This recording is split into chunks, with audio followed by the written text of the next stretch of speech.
Lord, you call me the light of the world, light of the world. Shine on me, let me be the light of the world. 교회가 세상을 이길 수 있는 힘에 관한 말씀을 드리고자 합니다. 교회가 세상을 다스려야 되고 세상을 지배해야 됩니다. 이거는 칼과 무기로 영토를 지배하는 게 아니고 영혼을 다스린다는 거예요. 그런데 전쟁 중에 가장 치열하고 냉엄한 전쟁이 영적 전쟁이에요. 에베소서 6장 12절에 보면 우리의 씨름은 혈과 육을 상대하는 것이 아니요 통치자들과 권세들과 어둠의 세상 주관자들과 하늘에 있는 악의 영들을 상대함이라고 그랬어요. 근데 교회는 이 악한 영들과 싸워야 돼요. 권세들과 싸워야 돼요. 때로는 여러분 대부분 이 권세, 권력들을 하나님의 사람들이 가지고 있을 때는 그게 선하게 쓰이지만 악한 사람들이 가지고 있으면 그건 악하게 쓰이게 되어져 있어요. 교회는 그런 것들과 싸우라는 거예요. 근데 싸우는데 칼과 창으로 싸우는 게 아니에요. 그러면 교회가 세상과 싸우고 불의와 싸우고 사탄과 싸우려면 힘이 있어야 되는 거예요. 그러면 그 힘은 무슨 힘일까 하는 것이죠. 말세가 되면 세상의 권세들이 일어나 주를 믿는 사람을 핍박한다는 거예요. 절대로 두려워하면 안 돼요. 그리고 여러분도 아이러니한 생각을 하게 됩니다. 왜 하나님이 대한민국을 이렇게 이끌어 가실까? 제가 어젯밤에 기도하면서 이런 응답을 받았어요. 교회는 세속적인 힘을 가지려고 하면 안 된다. 성도도 세속적인 힘을 가지려고 하면 여호와 하나님은 이 공중권세 잡은 자들과 싸우는 것은 권력으로 싸우는 것도 아니고 돈으로 싸우는 것도 아니고 인맥으로 싸우는 것이 아니라 하나님의 능력으로 싸우는 것이다. 근데 교회나 성도가 세속적인 힘을 가지게 되면 통계적으로 보았을 때 하나님의 능력을 상실하게 된다는 거예요. 하나님의 일을 함에 있어서 돈도 필요하고 사람도 필요하고 힘도 필요하지만 그것은 교회가 깨어있고 믿음 위에 서있고 하나님 사랑하고 하나님 경외하면 필요할 때마다 하나님이 사람을 붙여서 그 일을 하게 하지 교회가 그 힘을 향유하면 안 된다 이 말이에요. 성도들이 세상의 힘을 자랑하면 안 된다고. 사도 바울은 예수님을 알기 전에 세상의 힘을 가졌던 사람이에요. 그러나 예수님을 만나고 난 뒤에 스스로 그 모든 세상의 힘들을 뱃설물로 여기고 약한 자가 스스로 약한 자가 되었잖아요. 그가 남긴 유명한 말이 뭡니까? 내가 약할 때 강하다. 내가 어려움을 겪어야 기도하게 되고 힘이 없어야 주어 의지하게 되고 슬퍼야 부르짖게 되고 그 부르짖음과 기도를 통하여 하나님이 나와 함께 해주시는 힘을 얻게 되는 거예요. 하나님이 함께 해주시는 힘은 초자연적인 능력, 초월적인 힘이기 때문에 세상 그 어떤 권력도 하나님을 이기지 못합니다. 유대가 타락하여 바벨론의 포로가 되어 70년 동안 종살이 할 때 세계 어떤 민족도 유대인들에게 관심 주지 않았어요. 그들은 해방의 꿈도 꾸지 못했어요. 종처럼 유대인의 신분을 숨기며 살아야만 했었습니다. 너무 힘드니까, 너무 슬프니까, 너무 아프니까 우상 숭배하며 범죄하며 살았던 것을 회개했어요. 회개하고 하나님께로 마음으로 돌아가니까 하나님이 페르시아를 일으켜서 바벨론을 정복하게 만들고 페르시아 왕이 정말 그들에게, 유대인들에게 자비를 베푸사 그들에게 아무 조건 없이 자기 나라 영토를 다시 돌려주고 너희들 집으로 돌아가라고, 너희 땅들 너희 것이라고 하면서 자유를 주어서 이스라엘로 돌아가게 만들어 주었다고. 언제? 성도가 하나님께로 돌아갈 때, 교회가 하나님께로 돌아갈 때 나라는 정상화되는 거예요. 여러분 잘 기회가 있었어요. 세상이 악해지고 살기 힘들어지는 것은 어둠이 힘이 있어서가 아니에요. 결코 어둠이 힘이 있어서가 아니에요.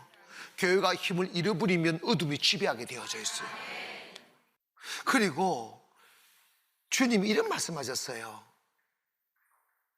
하나님은 등불을 켜서 말 아래 두지 아니하고 등경 위에 두나니 이는 많은 사람들에게 비추게 하려 함이라고 하셨어요.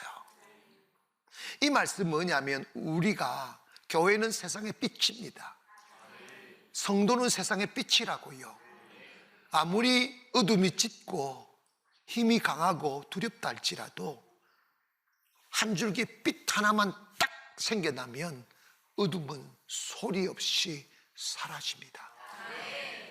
왜 우리나라가, 동성애가 번성합니까? 왜 이 나라가 타락합니까? 왜 우리나라가 이렇게 의지로운 나라가 됩니까? 이유는 뭐냐면 빛이 사라졌기 때문입니다. 다른 이유 없어요. 빛이 사라졌기 때문입니다. 이제 교회는 일어나 빛을 비추어야 됩니다. 이제 교회는 일어나 동성애가 죄라고 외쳐야 됩니다.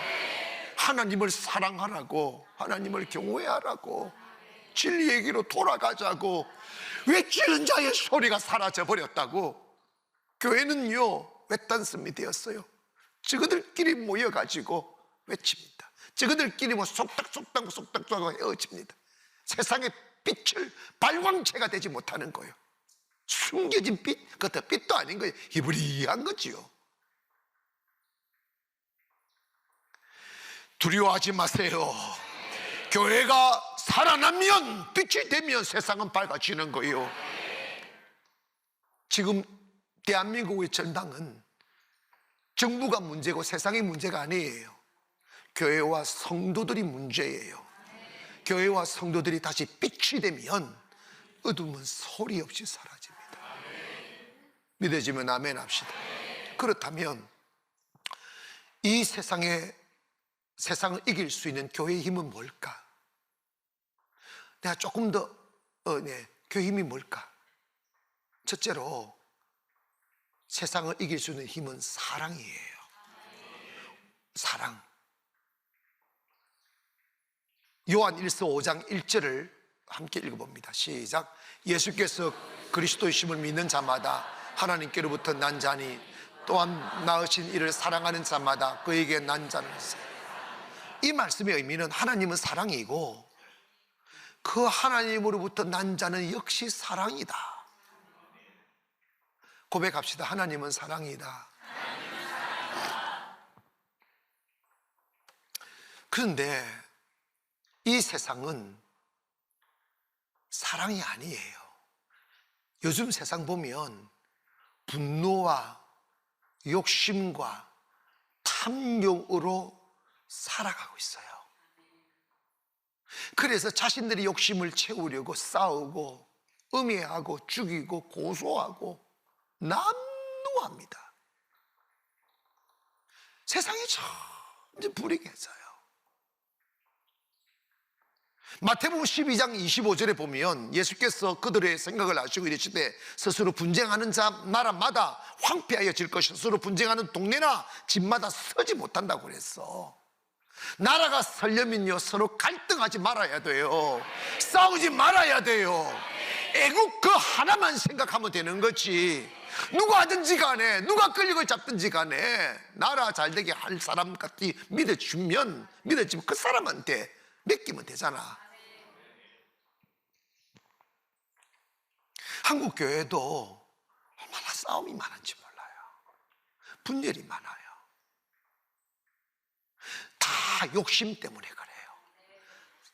욕심 때문에. 모든 분쟁과 싸움의 뿌리는 욕심이에요. 욕심이 있으면 싸우게 되어져 있어요.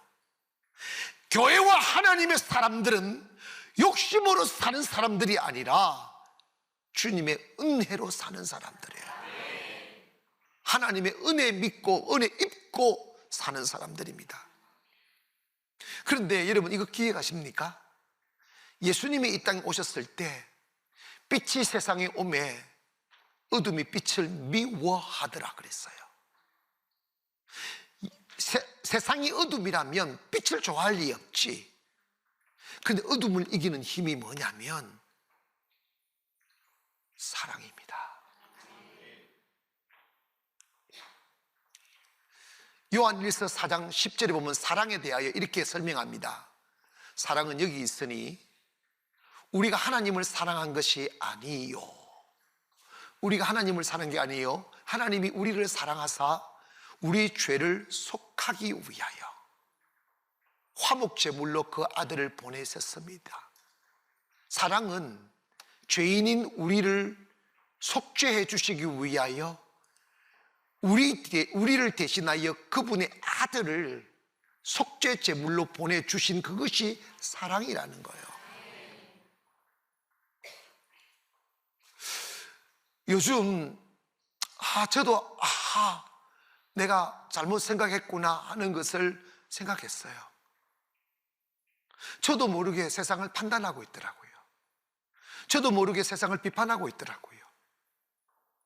눈을 떠야 됩니다. 우리는 세상을 심판하고 판단하고 하는 사람들이 아니고 세상을 품에 안아야 될 사람이에요. 예수님이 저와 여러분이 죄인이잖아. 이 죄인을 용서해주고 자유주고 축복주고 살려주시기 위하여, 죄는 하나님을 대적하는 것이거든. 죄는 하나님이 제일 싫어하는 것입니다. 하나님의 가슴이 못질하는 거예요. 하나님의 거룩을 파괴하는 거예요. 하나님이 그토록 사랑하는 영혼을 헛되뜨리는 거예요. 하나님과 원수가 되는 거예요. 그런데 하나님의 원수 짓을 한 우리의 죄를 속죄해 주시기 위하여 하나님의 외아들 예수님을 십자가에 못 박은 것이 사랑이라고 하잖아.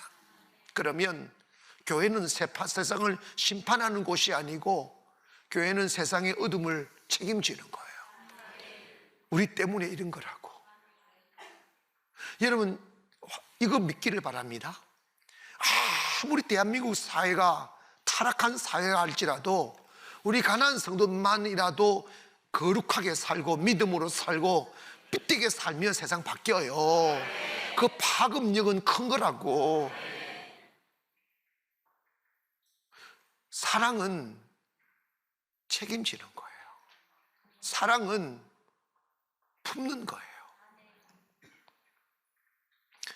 세상은 정오의 에너지로 살지만 교회와 성도는 사랑의 에너지로 살아야 돼요. 주님 용서해 달라고. 제가 빛이 안 되어서 저들이 여전히 어둠으로 있습니다. 여러분, 칠흑 같은 어둠에도 전기불 하나 딱 켜지면 밝아진다는 걸 믿으시면 아멘 합시다. 그게 어둠과 빛의 신비예요. 세상이 어둡고 정말 세상 더러워 추하게 이럴수록 거룩이 빛나는 거예요. 두 번째로, 세상을 이길 수 있는 힘은 하나님의 계명을 지키는 거예요. 아멘. 하나님의 계명을 지키는 거예요. 요한일서 5장 2절부터 3절까지 보시면 우리가 하나님을 사랑하고 그의 계명들을 지킬 때에 이로써 우리가 하나님의 자녀를 사랑하는 줄 아느니라. 하나님을 사랑하는 것은 이것이니 우리가 그의 계명을 지키는 것이라. 그의 계명은 무거운 것이 아니다. 여러분 봐봐요. 사람들은 주의 계명을 지켜 이러면 답답해해요. 아이 고리타분해 이래요. 절대 그런 게 아니에요. 자 봐봐요. 계명은 우리를 무겁게 하고 힘들게 하는 게 아니에요. 계명은 도리어 우리를 자유케 하고, 아멘, 축복 주고 살리는 거예요. 복음에 관하여 누가복음 4장 18절에 주의 성령이 내게 임하셨으니 이는 가난한 자에게 복음을 전하게 하시려고 내게 기름을 부으시고 나를 보내사, 봐봐요, 포로된 자에게 뭐를? 자유를, 눈먼 자에게 다시 보게 함을 전하며 눌린 자를 뭐렇게 하고? 자유롭게 하고 주의 은혜의 해를 전파하려 하는 것이다. 이게 복음이에요. 이게 계명이에요. 계명은요, 포로된 자를 자유케 하고 눈먼 자를 보게 하고 가난한 자를 부유케 하고 죽은 자를 살리는 게 계명이에요. 그래서 제가 물었어요. 주님, 계명이 뭡니까? 계명이란 주인이 종에게 굴레를 세우는 게 아니고, 계명이란 사랑하는 사람에게, 사랑하는 사람이 사랑하는 사람에게 주는 연애 편지다. 그것은 네가 행복하게 살려면 이대로 살면 행복해진다. 이게 계명이라는 거예요. 여러분, 하나님의 말씀은 그 어느 것 하나도 하나님을 위한 게 아니에요. 우리가 행복해지게 하는 거예요. 우리 잘되게 하려는 거예요. 여러분, 인간이 하나님의 말씀을 떠나면 그때부터 망하는 거예요. 국법이 영혼을 살리는 것이 아니고 하나님의 말씀의 법이 우리의 영혼을 살리는 거예요. 때문에 우리 그리스도인들은 국법보다 상위에 있는 법을 하나님의 말씀으로 인정하는 거예요. 하나님의 말씀대로 살아가면 국법이 필요치 않아요. 그 어떤 법도 어기지 않아요. 모든 법의 정신은 사랑입니다. 생명이라고. 그래서 요한복음 14장 21절에 나의 계명을 지키는 자라야 나를 사랑하는 자니, 나를 사랑하는 자는 내 아버지께 사랑을 받을 것이요 나도 그를 사랑하여 그에게 나를 나타내리라. 여러분, 우리가 주님을 사랑한다는 의미가 뭘까요? 주님을 사랑한다는 걸 어떻게 표현할 수 있을까요? 우리가 주님을 사랑하면 하나님의 말씀을 지키는 거예요. 하나님의 말씀대로 살아가는 것을 즐거움으로, 여호와의 율법을 주야로 즐거워하며, 아멘. 여러분, 하나님의 말씀을 짐으로 여기면 안 돼. 주일날 교회 오시는 게 아이고 내 또 오늘 가기 싫은데 아이고 주일 안 가면 또 목사님도 전화 오시겠지. 그게 무서워서 오시면 그 사랑 아니다? 주님 교회 오는 게 행복해야지. 여러분, 주님을 사랑하게 되면 예배가 행복한 거예요. 하나님의 말씀대로 살고 싶어지는 마음이 있어야 그게 사랑이 들어온 거예요. 하나님 사랑이 들어온 거예요. 하나님의 말씀이 부담으로 여겨지지 않기를 원합니다. 예배 드리고 싶어지고 기도하고 싶어지고 사랑으로 하는 거예요.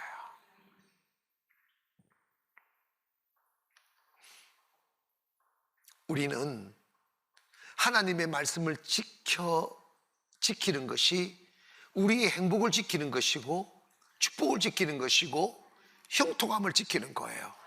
그래서 여호수아 1장 7절 이하에 여호수아에게 이런 말씀은 오직 강하고 극히 담대하여 나의 종 모세가 내게 명령한 그 율법을 다 지켜 행하고 우로나 좌로나 치우치지 말라. 그리하면 어디로 가든지 뭐라고 그랬어요? 형통하리니. 그 다음에 이 율법책을 내 입에서 떠나지 말게 하고 주야로 그것을 묵상하여 그 안에 기록된 대로 다 지켜 행하라. 그리하면 내 길이 뭐라고 그랬어요? 평탄하게 될 것이며 내가 형통하게 하리라. 형통하고 평탄한 게 뭐냐면 하나님의 말씀대로 살면 되는 거야. 땀으로, 정으로, 싸움으로 세상 얻을 수가 없어요. 마지막으로 세상을 이기는 힘은 믿음입니다.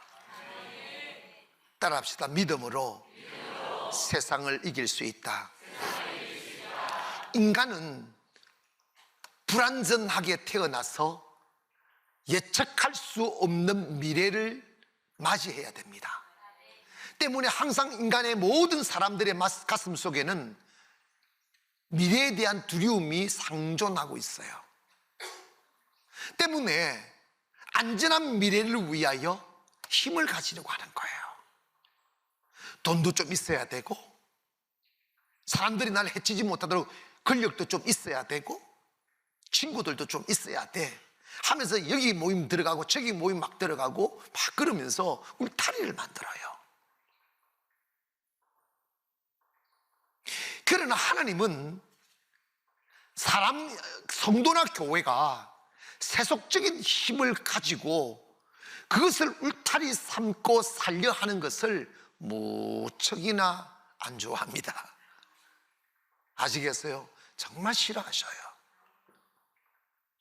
여호와를 의지하고 살아라는 거예요. 시편 146편 3절에 보면 귀인들을 높고 힘 있는 사람을 의지하지 말며 도울 힘이 없는 인생도 의지하지 말라는 거예요. 아, 우리 교회에 누구도 있어, 누구도 그따위 소리 하지 마. 다 죄인만 있을 뿐이에요. 하면 기분 좀 나빠도 하면 안 하네. 진짜 다 죄인만 있는 거예요. 무슨 의미가 있어요? 잠언 29장 25절에 보니까 사람을 두려워하면 올무에 걸리게 되거니와 여호와를 의지하는 자는 뭐라고 그랬어요? 안전하다 이 말입니다.